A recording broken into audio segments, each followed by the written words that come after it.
Jairo, na verdade, é a prova de que é possível renunciar por Cristo. Porque, na verdade, a renúncia por Cristo tem muito mais a ver com o que a gente vai ganhar do que com o que a gente tem que perder. A verdade é que há uma hipocrisia velada e uma falsa santidade que quer desenvolver em nós o entendimento de que é perder muito e que por isso é tudo tão difícil. E quando você fica o tempo todo olhando e observando aquilo que você vai perder, a verdade é que você não tem força para renunciar, porque o ser humano não é atraído pela perda, ele é atraído pelo ganho. E isso não torna ele um oportunista, isso torna ele um ser de consciência chamado inteligente. Você não trabalha para perder, você trabalha para ganhar. Quando você acorda cedo, quando você vai fazer seus afazeres, as responsabilidades que você não assume pensando na perda, você assume pensando no ganho. Isso não faz de você uma pessoa imoral. Isso torna você uma pessoa consciente das suas responsabilidades e alguém que sabe o que precisa fazer, o que precisa perder e o que precisa se comprometer para saber aquilo que vai ganhar. Então preste muita atenção no que eu vou lhe dizer, sem falsa hipocrisia ou sem hipocrisia nenhuma. Você não perde o que tem que perder pensando no que tem que perder. Você só dá conta de renunciar o que tem que renunciar quando foca no que você vai ganhar. Qualquer outra palavra que queira produzir uma renúncia, um puritanismo de que foi ótimo ter perdido o que eu perdi, não foi verdadeiro. E isso não faz de você uma pessoa oportunista.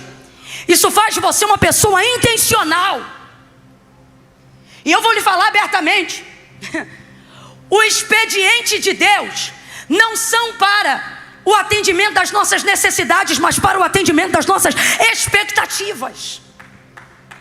Isso contraria absolutamente boa parte da lógica que tem sido implementada por alguns evangelistas, por alguns pastores, por algumas denominações, por alguns pregadores que querem instituir em nós a máxima de que Deus jamais deve ser adorado pelo que Ele faz, mas por aquilo que Ele é. Na palavra não está errado.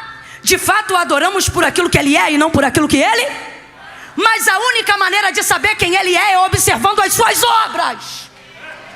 Não se conhece a Deus se não se sabe o que Ele faz. O cântico de Moisés, que o pastor Eliel citou aqui algumas vezes, é, por exemplo, o cântico que Moisés cantou, mas que foi dado como composição do próprio Deus. Deus disse a Moisés: Moisés, canta um hino e ensina os filhos de Israel a cantarem esse hino. E nesse hino você compõe, você escreve nesse hino tudo que eu fiz nessa travessia, desde o dia que eu tirei vocês da casa da servidão.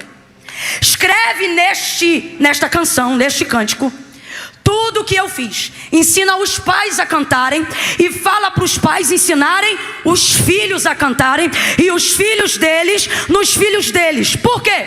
Porque essa geração vai passar, mas aquilo que eu fiz não pode passar. E há de ser que todas as vezes que eles cantarem o que eu fiz, e há de ser que todas as vezes que eles cantarem o que eu fiz, eles saberão e eles se lembrarão quem eu sou.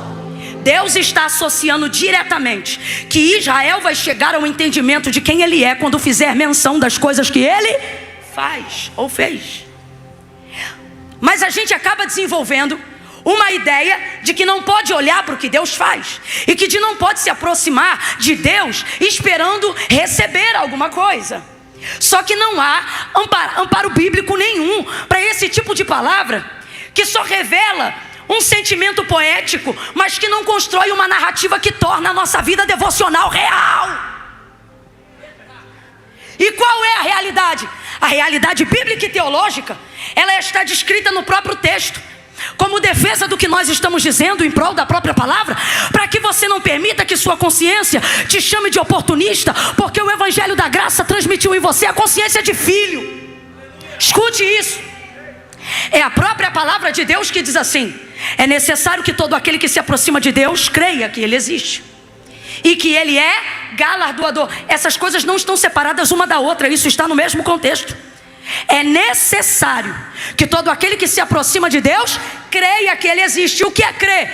é ter fé. E o que é ter fé? Ora, a fé é a expectativa das coisas que se não veem, a certeza das coisas que se esperam. Então eu vou resumir a palavra fé por uma outra palavra para você entender melhor. O que é fé? Fé é ter expectativa. Então você precisa chegar-se diante de Deus esperando alguma coisa. O que isso significa não é que você é oportunista, é que você sabe quem você procura, por que você procura, para que você procura e com o intuito você procura. Então é necessário que todo aquele que se aproxima de Deus creia que Ele exista e que Ele é galardoador daqueles que o buscam. O próprio vai deixar claro pra gente, e Ele vai dizer assim: não pense vocês que se aproximando de Deus sem a intenção de receber alguma coisa das vossas orações, vocês serão atendidos, porque quem assim se aproxima dele não será ouvido.